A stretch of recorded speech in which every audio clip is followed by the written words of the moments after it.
You're setting that right over there. Welcome to Rifle Friday. It's not about the money, money, money.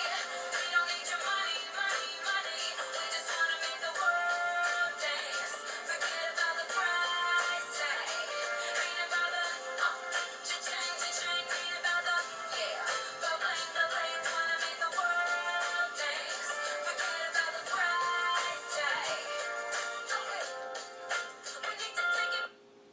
Really? Because last time I checked, this song was $1.29 on iTunes instead of the normal 99 cents. I know most of you have some sort of MP3 player with more songs than you could probably afford to pay to put on there. I know I couldn't afford to fill up all the songs that could fit on my iPhone. The artists with the most money are the first to say something about people illegally downloading or pirating their music. I don't think it should be illegal anymore. I'm going to tell you some facts about pirating music, why I think it should be legal, why artists or the government thinks the opposite, and what we could do. First of all, this has been going on for years. I interviewed my dad and he said when tape players first came out, everyone he knew used to pirate music. Their favorite song would come on the radio and out came the tape recorders. They would record the song and then they would have it to play whenever they wanted on their tapes. Internet downloading isn't much different. We find a song we like, we go on the internet, and we download it so we can listen to it whenever we want. This all started with Napster. Napster was a file sharing program that people could go onto and download all the music they wanted absolutely free. When Napster was shut down because of lawsuits, many other sites did the same thing, and artists and recording labels have been filing lawsuits ever since. Brings me to my next point and why I think it should be legal. First of all, musicians are greedy. According to the New York Times, Lady Gaga made $63.7 million last year in ticket sales alone. That's not even the top one. U2 scored $156 million. Why do they think that they need more money than that? According to SmokingGun.com, I'll do the other. According to SmokingGun.com, Rascal Flatts gets $702,500 minimum for each show. That's without merchandise sales or tickets. That's just the base fee. There's many other artists on here that they showed. My second reason that I think it should be legal is that I can't afford to fill up my MP3 player with music. An 8 gigabyte iPod can hold about 2,000 songs. Might seem cheap at first. You're like, oh, alright, it's only $1. I can pay for that. Well, 50 songs later, you're feeling the effects of that. And how many people just have $2,000 laying around to buy music to fill up their iPods? And who wants to listen to the same 50 songs over and over again? They're going to get old eventually and you're going to want new songs. Not everybody has that kind of money.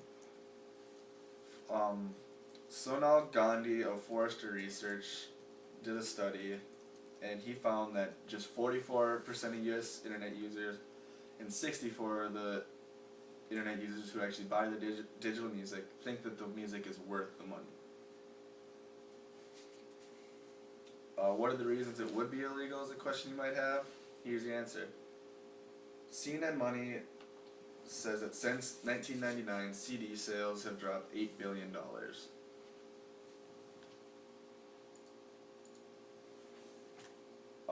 This graph from the Recording Industry Association of America shows the drop from 14.6 to $6.3 billion.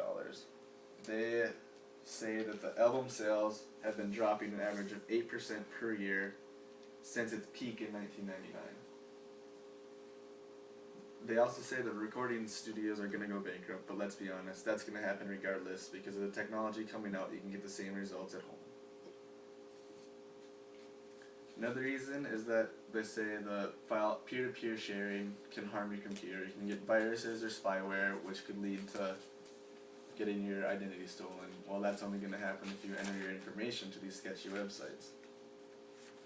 And their third reason would be copyrights. They claim that it violates copyright laws, and that when you pay for the song, you're actually paying for the copyright rights. And even when you do that, you're going to get in trouble for distributing them. Do you really need to pay $1 or more for each song? One thing we could do is to lower the prices for each song or the copyrights. make it say 10 cents a song. Then artists are still going to get money for their songs. People will be able to afford to put a little bit more music. Everybody's happy. Or we could just do what Canada does. CBS News says that Canada made peer-to-peer file sharing legal in 2003. But it imposes a fee on MP3 players and iPods that's about $20 or $25. And that just goes to a fund that pays the musicians and artists for their music. This deemed the MP3 players the same as a blank tape or a blank CD. We would make it legal to download the music, but illegal to redistribute the music for a profit. Now I've told you what I think about the situation. I told you a couple facts about pirating music, what my position is, the opposing arguments, and what can be done to help the situation. Now I hope you see my side of the argument and are more against the other side. Thank you, and good night.